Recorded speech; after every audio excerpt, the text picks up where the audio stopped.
رسول کریم صلی اللہ تعالی وسلم حضرت عائشہ فرماتی ہیں گھر آئے، کہا عائشہ کھانا تیار ہے؟ کہا نہیں حضور ابھی تو کھانا تیار کرنا ہے۔ فرمایا تم آگ جلاؤ میں آٹا گوندھ دیتا ہوں۔ کس کی بات ہے؟ نہیں لڑنا چاہیے، رکھنا چاہیے، تجھے منگیا دے ہاں پیسے میرے کو پہلی دے، میں ڈنڈے نہیں مار دے، میں آیا تو انہوں پتہ نہیں میں کڈی بلا دا نام ہے تو ٹکر ہی نہیں پکایا، وہ میں آ گیا کار تو انہوں پتہ ہی نہیں لگا، میں ہی آ گیا کار۔ اللہ خیر کر، بھائی ہٹلر نہ بنو، ہر جگہ ہٹلر نہ بنو، اس نے سلوک زندگی کا حصہ ہے، پاکیزگی زندگی کا حصہ ہے۔ میرے رسول کریم صلی اللہ علیہ وسلم، عمر فاروق رضی اللہ تعالیٰ عنہ فرماتے ہیں میں گیا نبی کریم سے ملنے تو موٹے بان کی چارپائی، ہم اسے اسی مونج دی منجی آندے سا انہوں، موٹے بان کی چارپائی، مشکات کی حدیث ہے۔ حضرت عمر فرماتے ہیں میں سخت دل والا شخص تھا، حضور سے ملنے گیا تو نبی پاک آرام کر رہے تھے چارپائی، میں جا کے قریب زمین پہ بیٹھ گیا، حضور نے آہٹ سنی تو حضور اٹھے۔ فرماتے ہیں جب نبی پاک اٹھ کے بیٹھے تو حضور کے وجود پر میں نے بان کے نشان دیکھے، کہتے ہیں میں رو پڑا، سخت دل تھا پر رو پڑا۔ میں نے کہا حضور کیسے رو، کس طرح موجیں کریں اور آپ اس بان کی چارپائی پہ؟ تو میرے کریم رسول نے فرمایا عمر تجھے اچھا نہیں لگتا، جتنی موج کرنی ہے دنیا میں کر لیں، آخرت میں ذلیل ہو جائے۔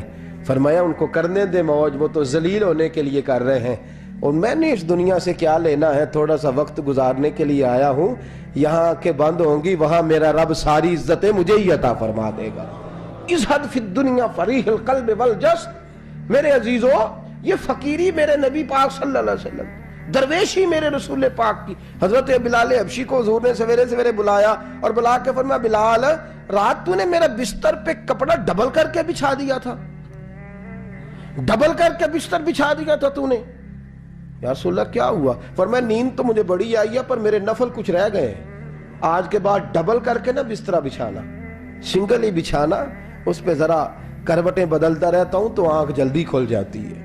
میرے دوستو کہاں لوگ یقین کریں نا، گرمیوں میں سویرے اٹھتے ہیں نہ سردیوں میں اٹھتے ہیں، گرمی میں اے سی نہیں اٹھنے دیتا اور سردی میں بستر نہیں جان چھوڑتا، اٹھتے ہی نہیں ہم، بلکہ باقی کے معاملات بھی ہمارے اسی پریشانی کا شکار ہے۔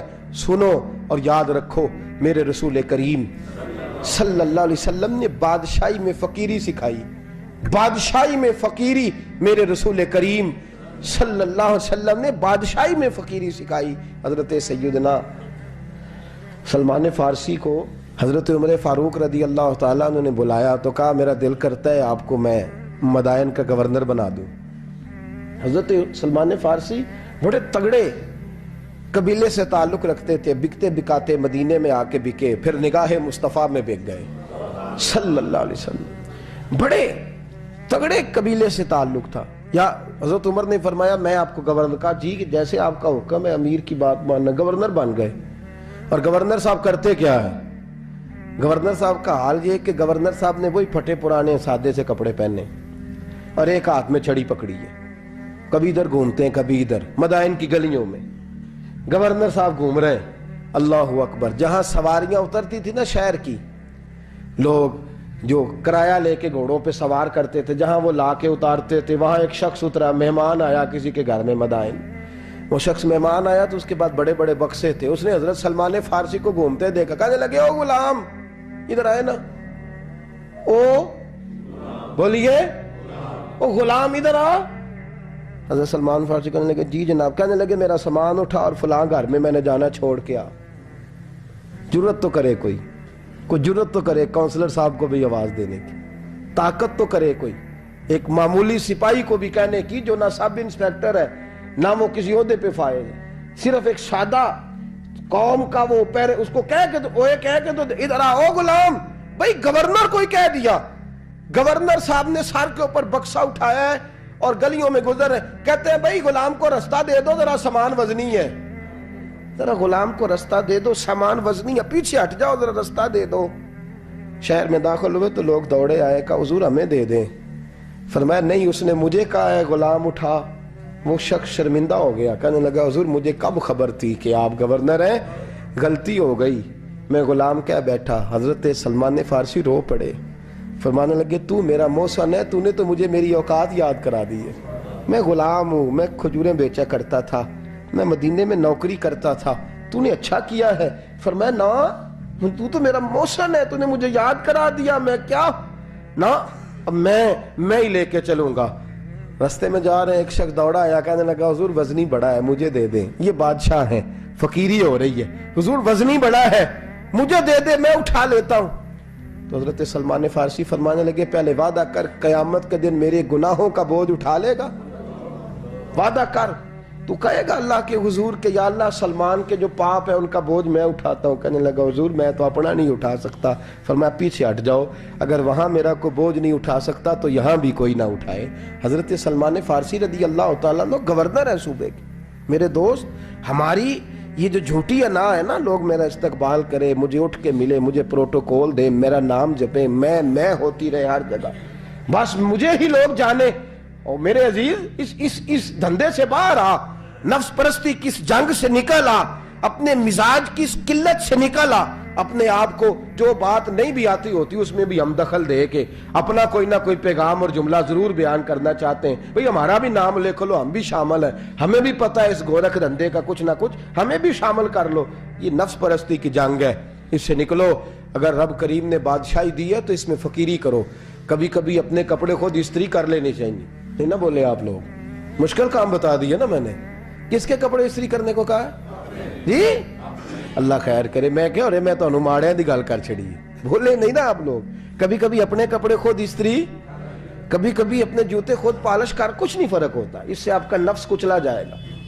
کبھی کبھی نا, کبھی کبھی باوجود موٹر سائیکل اور گاڑی کی موجودگی میں پیدل سفر کر لینا چاہیے, کچھ نہیں فرق ہوتا. کبھی کبھی کوئی آدھا کلو چینی پکڑ کے دکان سے خود اپنے, کوئی نہیں کہنے لگا کہ غریب ہو گئے ہیں, ویکھو جی انہیں آدھا کلو کھانڈل, کہنے دو کو کہتا ہے. کچھ نہ کچھ اپنے نفس پہ بوجھ ڈالیں. بھئی کبھی کبھی آپ بھی, کبھی جو آپ کا ملازم ہے نا گھر میں, اس کو بٹھا کے کہا کریں بیٹھ یار میرا دل کرتا ہے میں تمہیں چائے بنا کے دوں. کبھی کہا کریں گھر والوں کو بیٹھو آج میں تمہیں کھانا گرم کر کے دے دیتا ہوں, کچھ فرق نہیں آنے لگا, عزت شان میں کوئی کمی نہیں آنے لگی. کبھی کبھی یہ کام, وہ جو گھومنے والی کرسی رکھی ہوئی ہے نا جس پہ بیٹھ کے ہم حساب کرتے ہیں, کبھی کبھی اس پہ کسی غریب کو بھی بٹھا کے دیکھیں, کچھ نہیں فرق آنے لگا. یہ نفس پر کچھ کوڑے برسائے تاکہ یہ کچھ سمجھدار ہو جائے.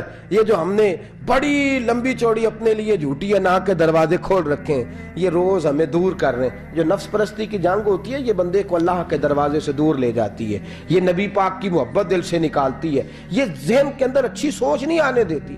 ذہن میں جب بھی کوئی بات آتی ہے بری آتی ہے. تکبر اور غرور والے جو لوگ تھے نا, ان کا کبھی کچھ نہیں ہو سکا.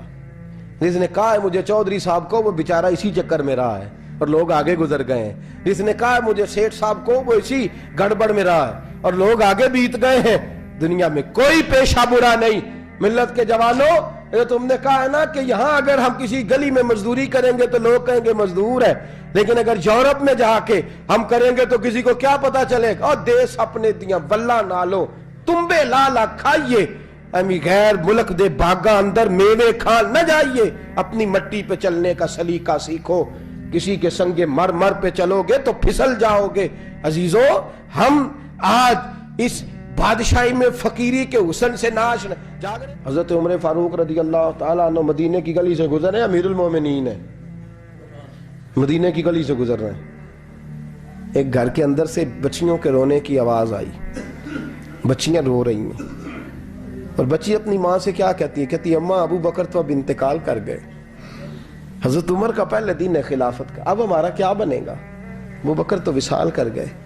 حضرت عمر فاروق رضی اللہ تعالیٰ عنہ نے رونے کی آواز سنی, دروازے پہ دستک دی, کہا بیٹو کیا بات ہے؟ تو بچیاں کہنے لگیں عمر ہمارے ابا جی, ہماری 10-15 بکریاں ہیں, تو ہمارے والد صاحب ان کا دودھ دھو کے بیچا کرتے تھے, گزارا ہو جاتا تھا. جس دن ابا جی فوت ہوئے تو اس دن سے لے کر ابو بکر صدیق روز عصر کے بعد آیا کرتے تھے, ہماری بکریوں کا دودھ دھو کے دیتے تھے, کچھ ہم پیتی تھی, کچھ بیچ لیتی تھی, گزارا چلتا تھا. جس دن ابو بکر صدیق خلیفہ بنے تو ہم نے جا کے کہا ابو بکر اب کون دودھ دھوئے گا؟ تو سیدنا صدیق اکبر رضی اللہ تعالیٰ عنہ نے فرمایا بیٹے پہلے تو میں مرضی سے خدمت کرتا تھا, اب تو مصطفیٰ کی امت کی نوکری میری ڈیوٹی بن گئی ہے, تو میں آؤں گا. بچیاں رو رہی ہیں, حضرت عمر کو بتاتی ہیں, کہتی ہیں ابو بکر چلے گئے ہیں تو ہم پریشان ہیں, یتیم ہیں, لاوارث ہیں, بھائی کوئی نہیں, کون آئے گا, کون دیکھ بھال کرے گا؟ حضرت عمر فاروق گھٹنوں کے بل زمین پہ بیٹھ گئے، ان چھوٹی چھوٹی بچیوں کو سینے سے لگایا، فرمانے لگے میں ابو بکر کا کیا کروں، میرے لیے رستے بڑے مشکل کر گیا ہے، میں اس کے کس بادشاہ وقت ہو کے وہ غریبوں کے گھروں میں آ کے ان کی بکریوں کا دودھ بھی دوتا تھا، امیر المومنین ہو کے یہ رنگ بھی تھا۔ فرمایا بیٹیوں فکر نہ کرنا، جب تک عمر زندہ رہے گا، عمر آتا رہے گا، یہ نوکری کرتا رہے گا۔ کچھ دن بیتے تو حضرت عمر فاروق کو یاد آیا، اوخو مدینے میں ایک بوڑھی اماں بھی رہتی ہے جس کا کوئی گھر کا کام کرنے والا نہیں، اور جس بی بی کا کوئی بال بچہ نہیں، اور آنکھوں سے بھی وہ نابینی ہے۔ حضرت ابو بکر صدیق رات کے سناٹے میں جایا کرتے تھے، اس کے گھر میں جھاڑو دیتے تھے۔ یہ بادشاہ ہے، اس کی فقیری کا رنگ دیکھو، اس کو کنویں سے پانی بھر کے لا کے دیتے تھے۔ اور یہ لفظ آپ سنیں گے تو حیران ہو جائیں گے۔